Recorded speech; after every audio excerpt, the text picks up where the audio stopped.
Oh my God.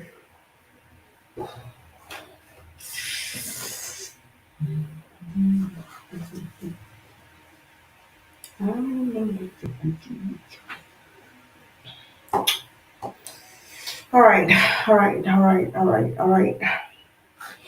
You're welcome on the HOTFIRENETWORK. Today is Wednesday.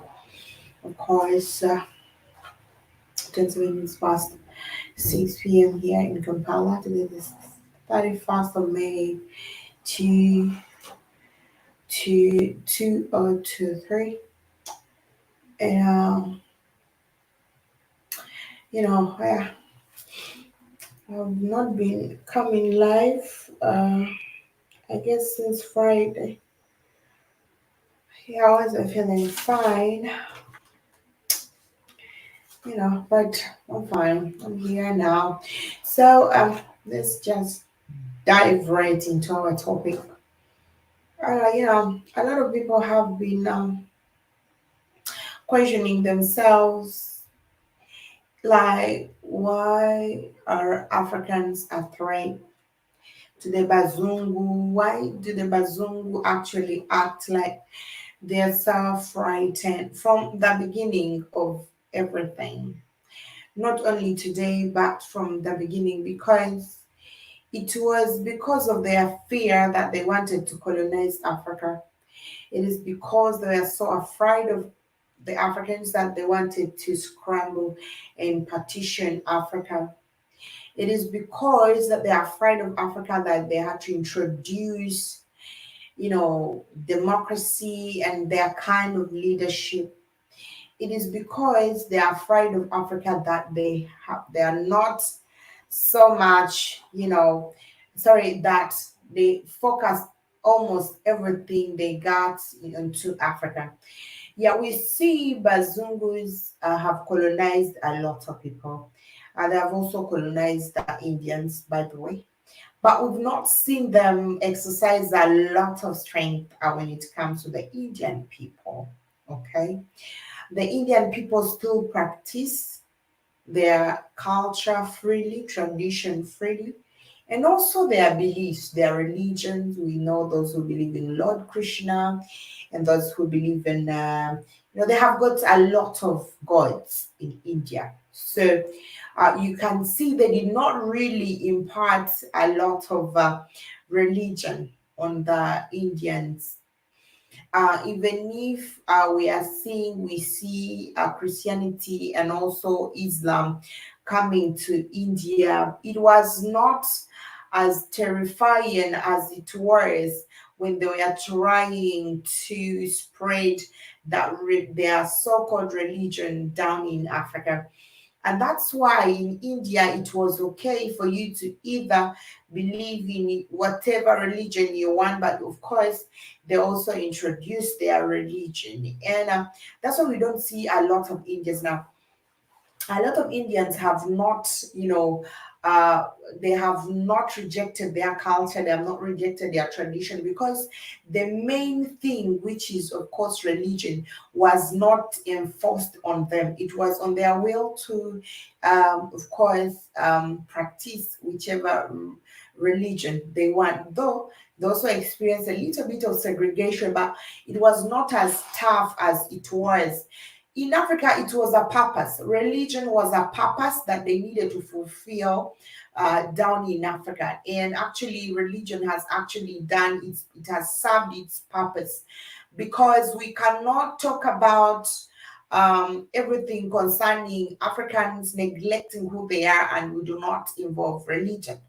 So religion has a very great impact on the lives of the African people, and that's why we see Muzungu really, was so very much concentrating to make sure that Africans absorb and also put into practice the Christianity and Islam down in Africa, because that is the number one way of controlling people's mind towards expression and understanding. Of course, when it comes to expression now, a lot of Africans gave up everything, gave up the fight the moment they absorbed religion. They gave up the fight because they have, I believe, somebody else is going to fight for them. They gave up the fight, the fight is in very, very many ways. So we don't have to exchange blows and kill ourselves or shed blood, but it can be a mental fight, it can be physical, it can be mental. Africans gave up this fight, and because they were meant to believe somebody else is going to fight for them.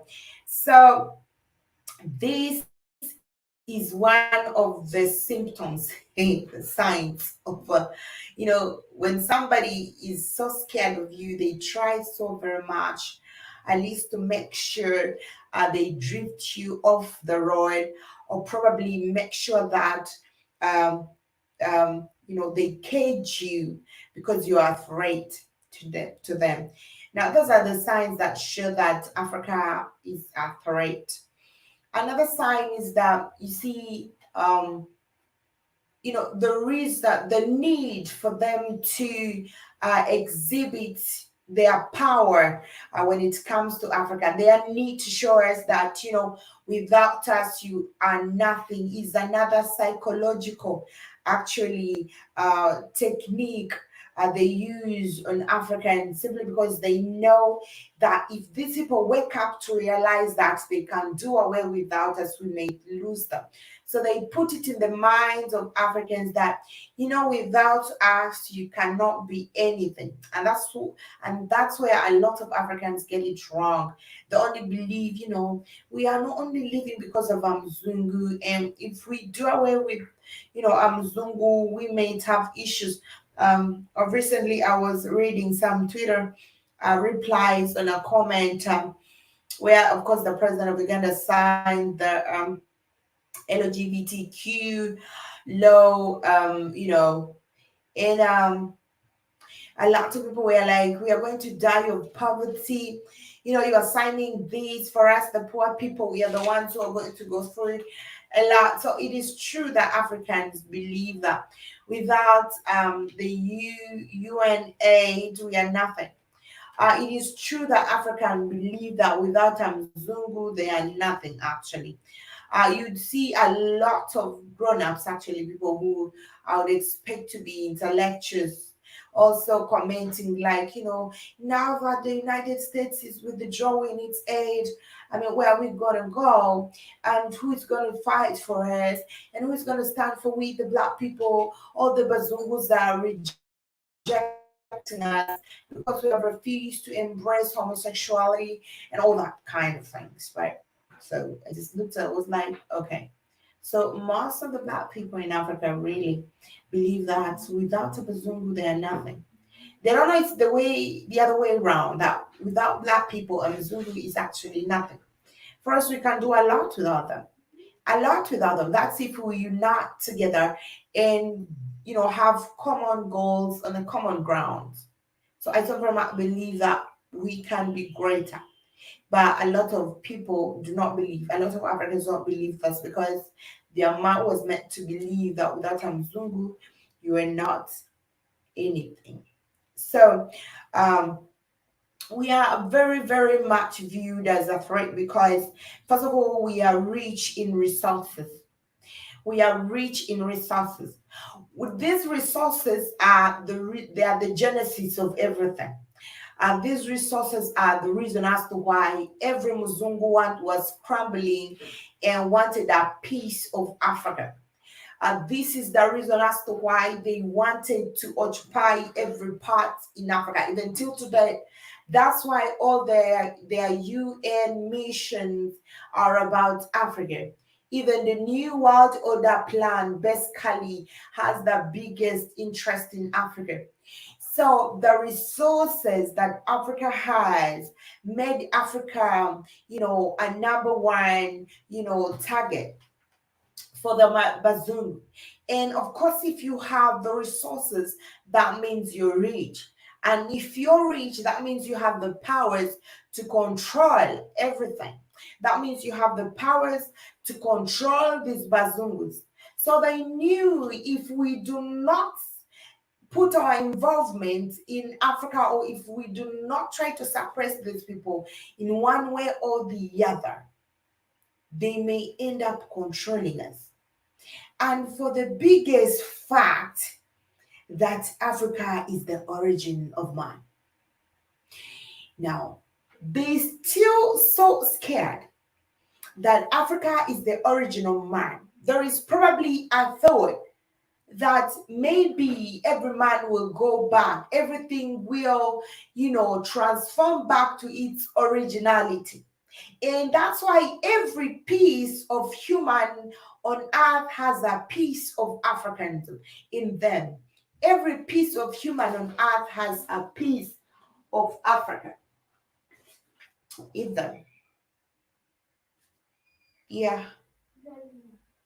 2000. China, go maybe.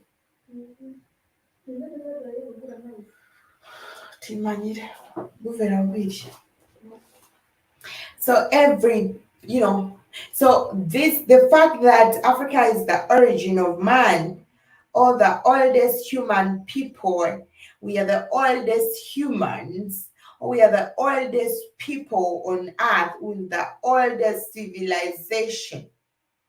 Okay, that is another threat. Because if we are the oldest, and if everybody on this earth has a percentage of Africa in them, time may come when, the original people probably, this is just my own thinking actually, okay? Time may come when the original people will be the only people to survive on earth, more especially those ones who are, who have the biggest percentage of the African genes in them. Secondly, the strong physique of the Black people. Strength of the Black people is exhibited in every aspect that they live, in every aspect of life, in everything they do. We got some African giants who do not look abnormally giants. They look as normal, handsome, and beautiful, gigantic African people all over the world. And they still leave those ones looking so mesmerized. So we got the physique, the body, that after the African men, exhibiting that physique, a lot of people have adapted new styles. Like everybody must have that six pack, the body. They want to appear strong because Africa has exhibited strength in both the African women. Only that, when it comes to the African women, they still have a stereotype, because when you're a giant, tall, and all that, and you're a woman, probably you're categorized to be something else. I also had some brothers, sometimes there is a name they usually use, trying to insult some, thick and gigantic Black women, and they're Black men, I find it crazy. Yeah, but yeah. So the physique, the strength of that people that exhibits in them, even at only a sight of them and only looking at them, you will see Black people and know that people who have got strength in them. I don't know whether I have a stereotype, but I also have that. When I look at somebody who's that, no matter how tiny your body is, whether you're so slim, I just look at somebody and I know these people are strong. So we signify strength. We as the Black people, we signify strength. Good evening, Keith. Yeah, thank you for coming through. So the Black people signify strength. We don't need to be brown or dark, whatever color. We signify strength. So it is, on just a mere look at an African, you'll just know this person is really strong. Okay, this person is really strong. So the strength that Africans possess, the strength that Africans exhibit on just sight and also action, leaves a lot of the counterparts, threatened or in fear that if these people are this strong. Back to the history, by the way, of the slave in America, more especially in the southern part of America, of course, where they have rich, fertile soils, and we saw a lot of cotton fields in the southern part because of the rich, fertile soils there. We also see that these people had breeding, places like where they used to keep African women just to breed children, So they wanted these African women actually to manufacture children because they believe that they would produce strong children who would probably do, enough labor and all that. So when the Africans in Africa started fighting the slaves at that time, these Bazungu people decided that now that we are no longer getting slaves from Africa, now that we are losing our lives, or now that the Africans in Africa are fighting back, what we're going to do, we are going to have these women and we are going to breed. They're going to breed. They're going we are going to keep them and of course make sure that they're impregnated and also produce children. And in some other states, of course, they were using these women to crossbreed. And some of the farm masters would also lay with these women and also allow their daughters to lay with the black men because they wanted to have those mixed babies, because they felt like these people were strong. They felt like the blood of the black people was strong. So they usually use that was around in the Latin. They used to get the women, and also if it is a black woman, they lay with the black woman and make sure that she produces, and they take the child from her and they'll keep this child because they believe that they have now produced a strong child because this child has an African gene. And the same thing, they would allow their daughters to lay with the black men, and in order for their daughters to have these children with whom they believe that they are strong. So you can see that Africa strength was admired and of course a threat to a lot of Bazungu in history and until to date. And also, Africa's rich culture, which of course signifies humanity or humankind. Africa's culture has a purpose. It has a reason, you know, and as people practice their culture for different reasons, Africa practices its culture to uplift its vibration, to connect with nature, to dignify its Africanism. And that is the major purpose of culture. In every content of African culture, there is a symbol of vibration. There is a symbol of Africa, high powers and highness.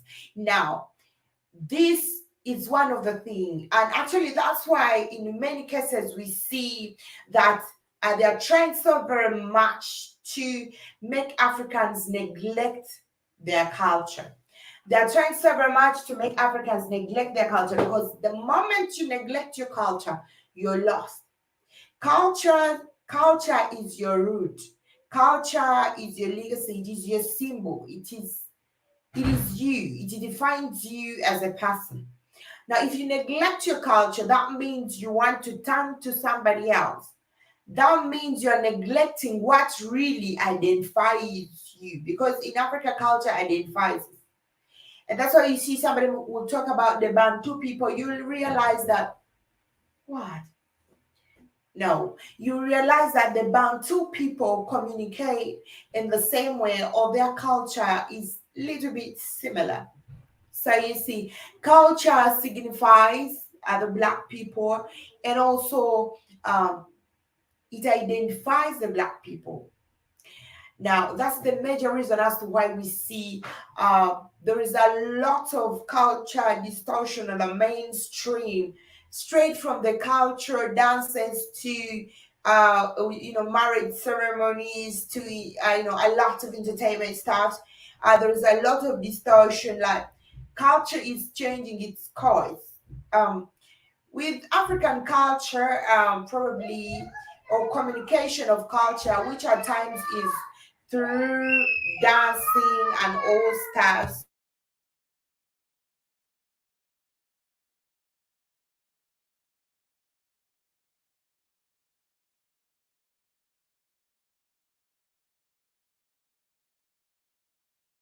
for instance, dancing, you know, you'll understand that there is a time in history and there is a story that is being told by the great people in Africa. Africans used to communicate in different ways. And if you're somebody who would not really understand this culture, you would not know what they are trying to communicate through. So you may even just see people dancing around and you enjoy not knowing these people are passing out communication through these dances. And what would happen to a lot of foreigners actually that I read that at a certain time they stopped Africans from as gathering and of course carrying out their traditional dances because at times they would call a competition from different parts in Africa to come and gather, of course, to celebrate and also to entertain these bazungus. And through these dances, these parties would be communicating. And these bazungus would think they are being entertained. Little did they know that the Africans are trying to communicate through this dance and they are understanding what the other is telling another.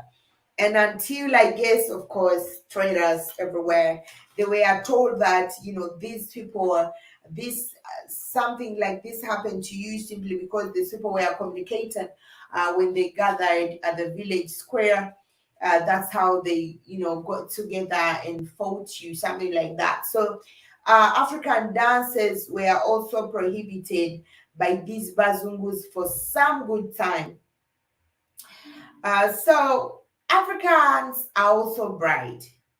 So Africans possess a very, very, very high IQ. They possess a high level of intelligence.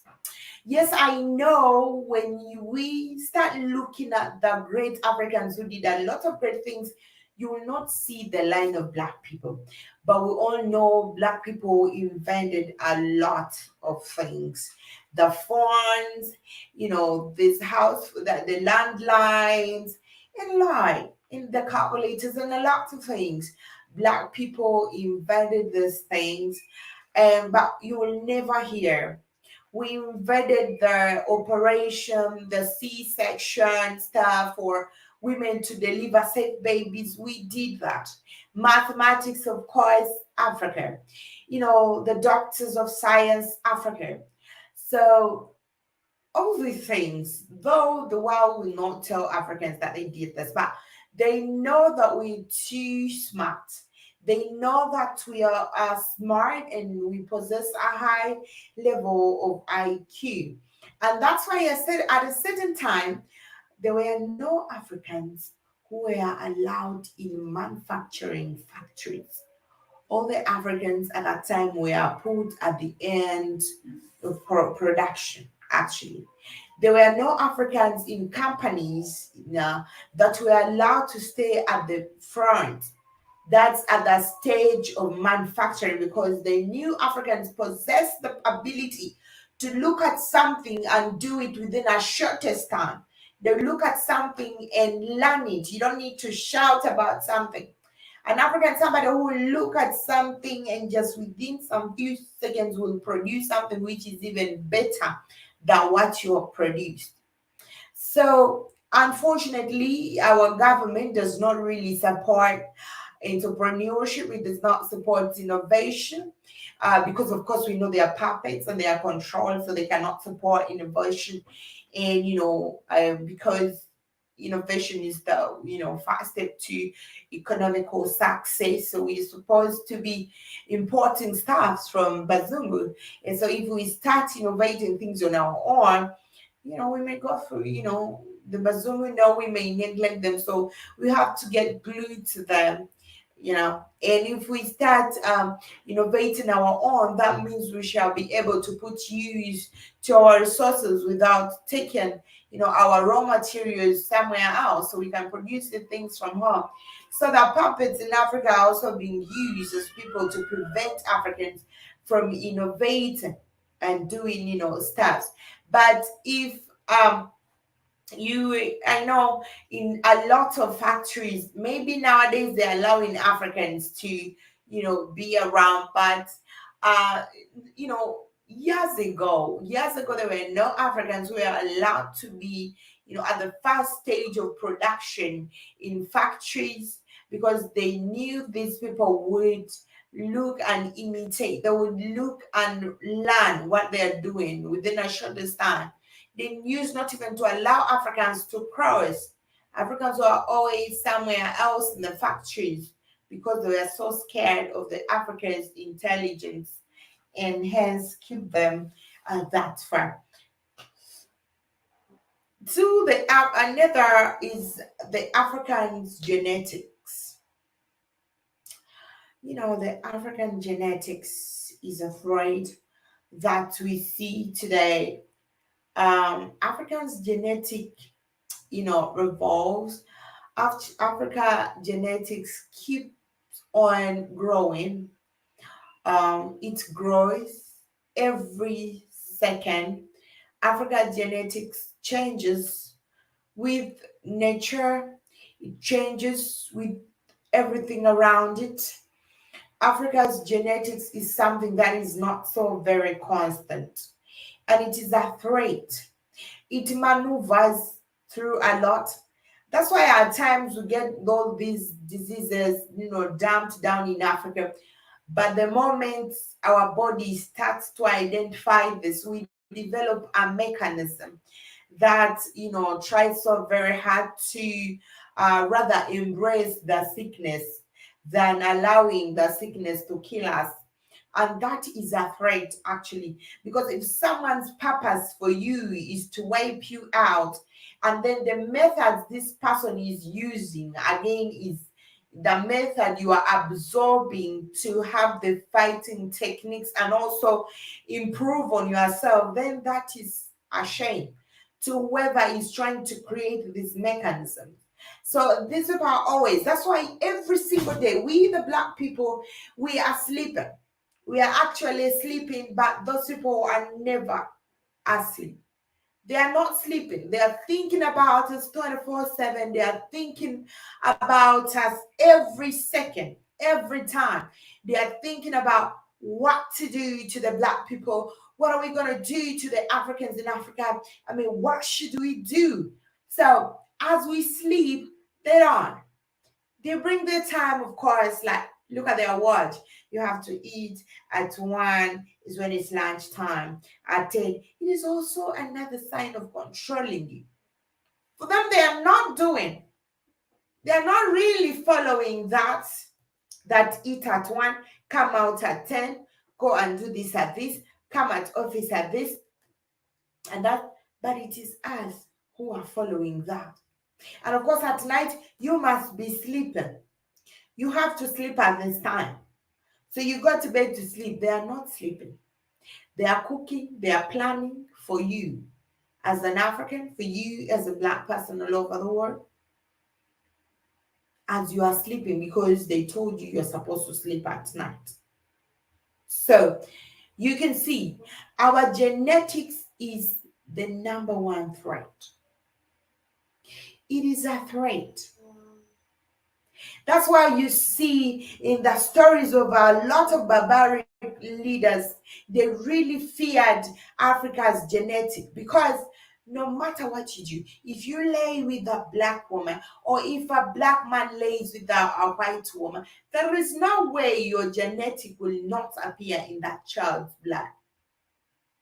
Somebody will definitely know this child, the other parent of this child is of this kind.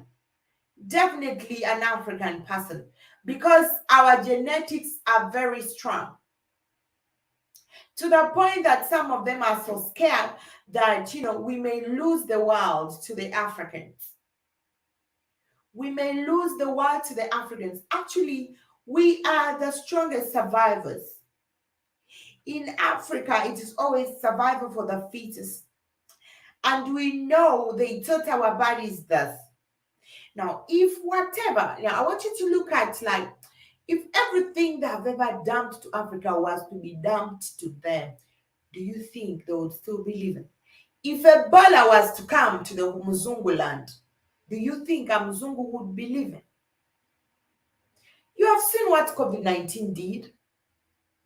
Do you think if all these diseases, if they just have a mere malaria and they'd be dying anyhow, what if this malaria was brought to them? Do you think they would be surviving? Do you think they would survive that? If we say right now we are taking, we are manufacturing Ebola for a Mzungu, do you think a Mzungu will survive Ebola? Do you think a Mzungu will survive Ebola? I don't think. Now that scares them. The fact that we are surviving from all these things, the fact that Africans are emerging from all the things, they expect us to die, they expect us to go down, but that whatever viruses, whatever infections they send down to Africa, yes, it will. I know Africans will die, some of them, it will affect some, but the moment it breathes Mother Earth and it touches down Mother's ground, the soils of Africa and the atmosphere, the environment of Africa, it ceases to be harmful to the Africans. Now that is a threat. Why are these people not dying? Why are they not dying from this?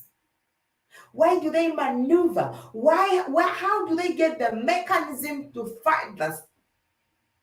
Africa's secret is something very indescribable that even a Mzungu can never understand.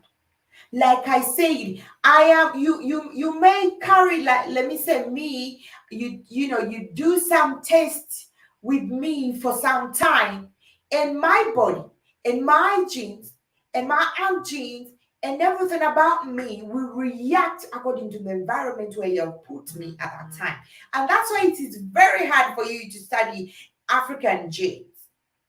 When you are in the US right now, and you're a black person, you are an African descendant in the US right now, your genes and your everything is corresponding to the environment you're in right now. And you may do whatever you want. The moment you carry me from the US, you take me to wherever, or China, or wherever you're taking me, my genes will also, correspond to the environment where you have put me at that time. So that's why it is very hard for these people to understand how Africans are. You cannot study Africans, you cannot study us, because we are nature. You cannot study entire nature. You cannot study everything natural. We react, we respond to every environment. Don't expect, you're going to do your statistics to probably black people, because right now they're living in the United States. You're going to do your statistics, you're going to do your case studies with them, and then yeah, it is okay, they are reacting to that, they're responding the way they do because they're in the US. And those very people, the moment you take them to China, it's going to be another case study. The moment you bring down to Mamaland, it's a different case study entirely.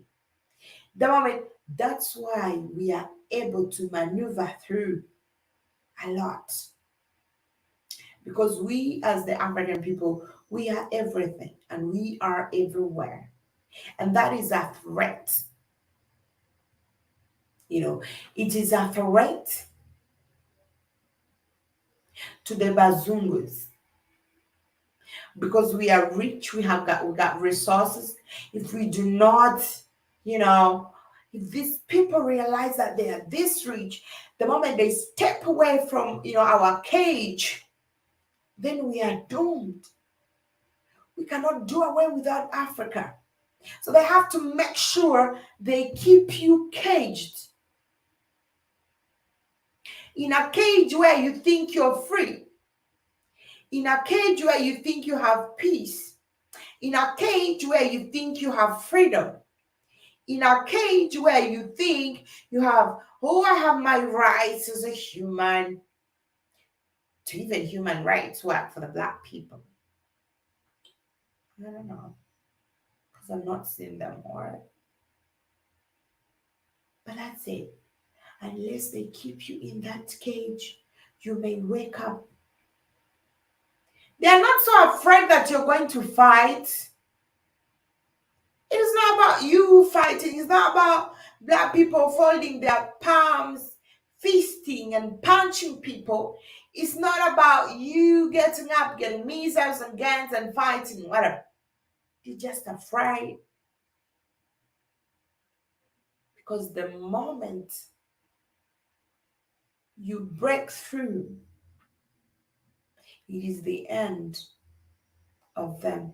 And the moment Africa unites, like the moment we realize that we can do things together and achieve better, they will be doomed, and they know that, and they're so afraid of that.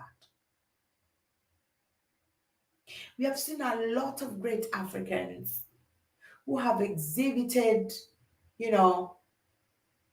a lot of Africa's success in writings, and of course in various debates. But always, as Africans try to overcome, this mind enslavement, the Bazungus also have a plan. And that's why when we see great presidents coming out to fight, they usually end up dying. I told you that story of, Thomas Sankara. No, Thomas Sankara may be verified. Let's look at, Magufuli. He just died anyhow because he was someone who foresaw. He was someone with a vision. He was a man with sight. He was a man who had sight, who could foresee, who had seen the intentions of the Bazungu towards Africa. A man who believed that we can be all right without the Bazungu. So the moment you show them that we do not really need you definitely, your life is just like, the president of Tanzania. I'm sorry to say, maybe the last president for now of Tanzania. Jerome Mosquito, hi. Thank you for coming through. How are you doing? Good. I'm doing good here. I'm doing good, Joe. Is that how you say it from your village? I'm doing good, though. So, that is it. That is why it is very important to them for Africans to stay caged. That's why it is very important to them for Africans to, stay illiterate about the reality. That's why it is very important for them, of course, to make sure that religion exists in Africa. Like the Bible says, if they slap you on the left cheek, you turn on your right cheek. That was a proverb to take people's land. And Africans gave their land willingly because that's what the Bible says. If you're taking my one land, I'm going to give you the second one. If you want the third one, I'll give you the fourth. Do you want the fifth? I'll give you the sixth. That's how Africans lost a lot. Because because of that foreign belief, you know. The African's tradition and culture at that time was so closed that even mere intermarrying was a taboo at that time, which was not going to leave any room for the Bazungus in Africa. And that's why they were tried so very much to cut this. The Bazungu people were always surprised and wondering, like, how are these Africans? How come they are like this, but they are so civilized? Civilization is, an organized way of life. If people do human things, that means they are civilized. If you live like normal humans, like if you know the order, you arrange yourselves, in the right order, that is civilization. You don't need to have cars, you don't need to have aeroplanes running in the, you know, but you're civilized because you have order. You're not living like animals. You are organized. Your duties are divided. Everybody knows what they're going to do and for what purpose are they going to do something. That was in Africa. And they were so mesmerized, like, how is this possible? That, these people are like this. But of course, even Africans are the oldest humans on earth. That's why there is an Africa in every human. Actually, believe it, weakens our genetics when we meet and have children with them. Big Chi says that it weakens our genetics when we meet and have children with them. Yes, the children will have weaker genetics, 100% Big Cheese, because they have got their genes mixed. So of course they cannot be 100% as strong as you, the dad. The children are going to have weak genes. But for them, what you're calling weak, they're calling strong, because at least they have a little part of you in their children. For us, we should look at these children like these are weak. They're weak. They are weak, but for them, what we are calling weak, they're calling strong. And that's why we see they had those breeding, how should I call them? Let me call them camps, where they used to keep women and African women and men. They allow the black men to lay with their daughters so that they can get pregnant to the black men, and they have those children with whom they are going to, keep and take care of. And the same thing would happen with the women. The slave masters come and lay with these women, and they take the babies from them. And they want to have this genetics of the black people within their families. And you will see that these children were also, other families would come and bring their daughters just to lay with these other children which were born by these Africans, so that they would believe that, they're going to have stronger children. So you can see that our genetics was a threat to them. And like I said, even till today, they even don't know how we managed to survive from all these catastrophes, how we manage to survive from all these sicknesses, from all the viruses that they be dumping down in Africa. Africans emerge. We even come through everything, every situation. But if these infections were to be down to where they are, do you think they will be surviving? Do you think they will be alive right now? I bet not. They wouldn't. But they're always surprised. How is it possible that Africans are able, you know, they are able to fight Ebola. They are able to survive even when we have sent Ebola. They are able to survive when we've sent all these genetically made mosquitoes down in Africa. They are able to survive even with these viruses that we, the contamination of the air they breathe. They are able to survive even when we are trying to tamper with their food and everything. We know basically the major reason of GMO products in Africa is to sabotage the Africans' genetics. We know that. And I think the way it is, because GMO started long way back, long time, but Africans are still surviving.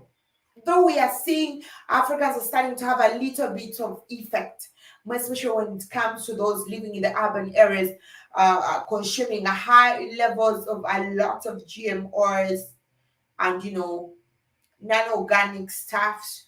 We are seeing them trying to change. But I also believe that the moment our bodies understand all these intruders or the aliens that they're trying to create, they will fight them. And we shall use this to our own advantage, because this is how the African body has managed to resist and fight all these other infectious substances. You infect Africans and their body starts fighting these infections, and we use the infections, to our own advantage to build our body and everything. So this is how Africans have managed to fight a lot of SARS. And this still leaves them questioning, like, how is this possible? But we are the original people. We are nature. So anything, unless it is something that has got to do with I don't know what. But if it has got to do with you thinking you're going to wipe away black people or wipe away Africans or play with the genetics, and in that very thing you're also using nature, you are failing. You're going to fail. Because Africa and nature is one. And there is no way, unless, the mind game like the ones they try to do. But if it has got something to do with the African's body, and it's going to be so very hard for them to win this fight, actually. So yes, Africa is a threat. Africa is a threat in every aspect. We said even a mere looking at a black person, they signifies strength. You just don't look at a black person, no matter how slim they be, and then you think they are so weak. The first thing that comes into your mind is, wow, this person must be strong. And because we are strong, and when somebody is talking about strength, we are talking about lifespan. Because it is of no use for you to be strong now and die tomorrow. We are talking about an everlasting strength. We are talking about somebody with whom we feel like this person may live for quite a good time. If you look at all the lifestyles Africans are living now in Africa, I read a statistics that say that the harsh life that a lot of Africans are living in Africa has reduced their lifespan to is it 47 years? That because Africans are working so hard, their bodies are not resting and all that. So they probably will die like at around 47 years. But I think a lot of Africans have crossed that. And I know basically the reason why a lot of Africans used to die way back wasn't because of HIV/AIDS, because actually it killed a lot. It killed a lot of Africans. And nowadays it is still, that's the, a lot of Africans be having this thing, but they're still alive. So you see, the moment the body of Africa realizes the things, they try to fight it back. And so now Africans are living for quite some time, actually. They are living for long now. Now, they expected to see a lot of Africans die, and a lot died actually, but a lot also survived. And now people are living again. Except that recently there is also another new, revived kind of HIV/AIDS. Africans in there is another way HIV/AIDS is affecting, because it's like it has grown to be something else. It's not when Mzungu realizes that now how you are getting infected, or how you're getting infected with these viruses, they try to find another way of that you know nothing about. And first of all, they know a lot of African men are polygamous. Okay, so they know a lot of African men are polygamous.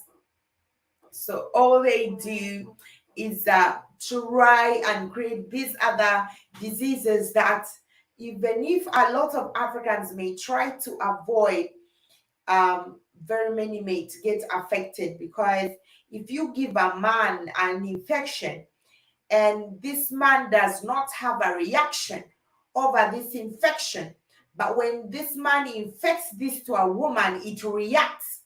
That means the African men are being used as a vessel to transmit these diseases to these other women they're having, because like a lot of African men are actually polygamous men, though a few of them will come up because of religion to confess. So as they go to church and wed these women, this one woman whom the world will see, they'll go to do traditional marriages with these other women, with whom their families will know that, okay, Maria is the wife to my brother, though the church doesn't know Maria. I know Maria is the wife to my son. She got these children for my son, so the families will know. But the church will not recognize this woman. Now, when they know, why is my chair doing this? Shut up. So they will know. Now, what they did, first of all, was introducing like cervical cancer. And this is it is transferred by a man. Men will not have it because they don't have a cervix. So there will be, you find it is eating, the women.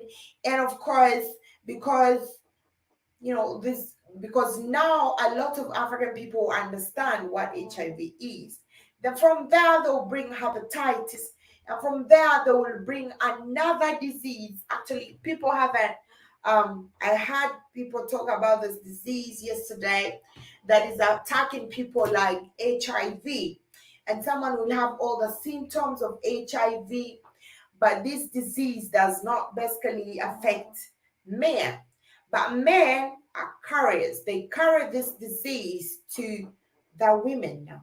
How does the Mzungu do this? Because a Mzungu knows whether the world likes it or not, an African man definitely has more than one woman.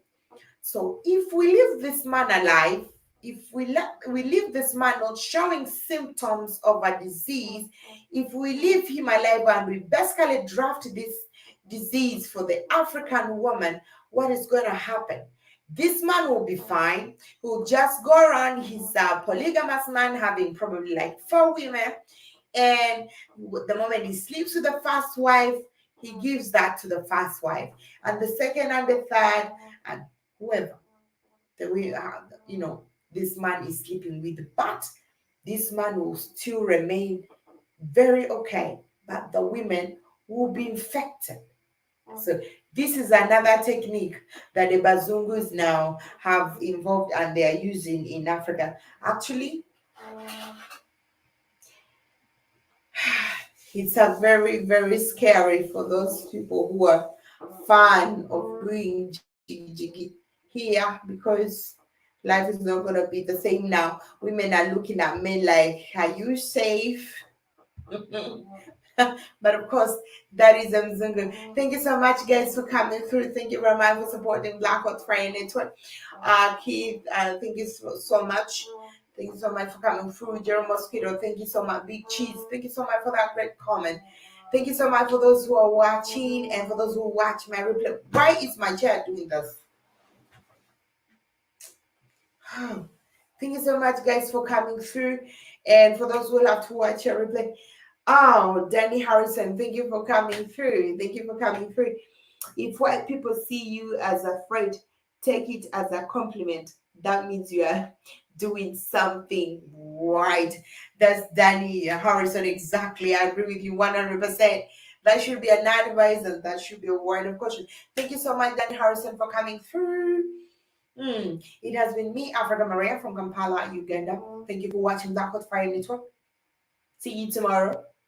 Same time. Bye. Bye. Oh, it's hard. Damn it.